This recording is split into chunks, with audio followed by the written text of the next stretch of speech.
അല്ല കേസുകൾ. അപ്പം ഞാനും കസിൻസും കൂടെയും സിനിമയ്ക്ക് വന്നിരിക്കുകയാണ്. ഏതാ സിനിമ എന്ന് വെച്ചാൽ ലോക. ഓൾറെഡി കണ്ട സിനിമയാണ്, എന്നാലും ഒന്നുകൂടെയും കാണാൻ കരുതി. അതിൽ കുറച്ച് സംഭവങ്ങൾ നമ്മൾ മിസ് ചെയ്തിട്ടുണ്ട്. ഇപ്പം ആനിമേഷനിൽ ആ ഒരു ആനിമേഷൻ സീന് കാണിക്കുന്ന ഭാഗത്തൊക്കെ ഒരുപാട് ക്യാരക്ടേഴ്സ് ഉണ്ട്. അപ്പോൾ ഫസ്റ്റ് കാണുമ്പോൾ ആ ക്യാരക്ടേഴ്സിനൊന്നും നോക്കിയില്ല. അപ്പോൾ സെക്കൻഡ് ടൈം ഒന്നുകൂടി വന്ന് വാച്ച് ചെയ്ത് ആനിമേഷനിൽ ആരൊക്കെയാണ് ക്യാരക്ടേഴ്സ് എന്നൊക്കെ നോക്കാൻ, പിന്നെ ഒന്നുകൂടി കഥ മൊത്തത്തിൽ ഒന്ന് അറിയാനും കൂടിയാണ് ഒന്നുകൂടി നമ്മൾ വന്ന് കാണണം. ഓക്കെ, കണ്ണാടി പിന്നെ എവിടെ കണ്ടാലും 2 വീഡിയോ എടുക്കണം, അത് പിന്നെ നിർബന്ധമാണ്.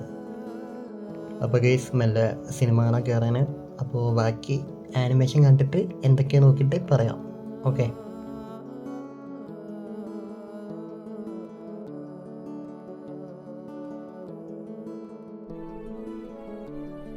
അപ്പോൾ ഗെയ്സ് ആനിമേഷൻ എല്ലാം കണ്ട് തീർന്ന് സംഭവം ഏറെക്കുറെ മനസ്സിലായി ആ ആനിമേഷൻ ആരൊക്കെയാണ് എന്തൊക്കെയാണെന്നൊക്കെ. ഇനിയിപ്പോൾ സ്റ്റോറി ഇപ്പോൾ പ്രസൻറ്റിലാണ് സ്റ്റോറി നടക്കുന്നത്. ഇനി പാസ്റ്റിക്കുള്ള ചാപ്റ്റർ 2 മേ ബി പാസ്റ്റിലൊക്കെ സ്റ്റോറി ചെയ്യാൻ ചാൻസ് ഉണ്ട്. അതുപോലെ വില്ലൻ ആരാന്നൊക്കെ ഏറെക്കുറെ മനസ്സിലായി. അപ്പോൾ അത്രേ ഉള്ളൂ. Okay, by.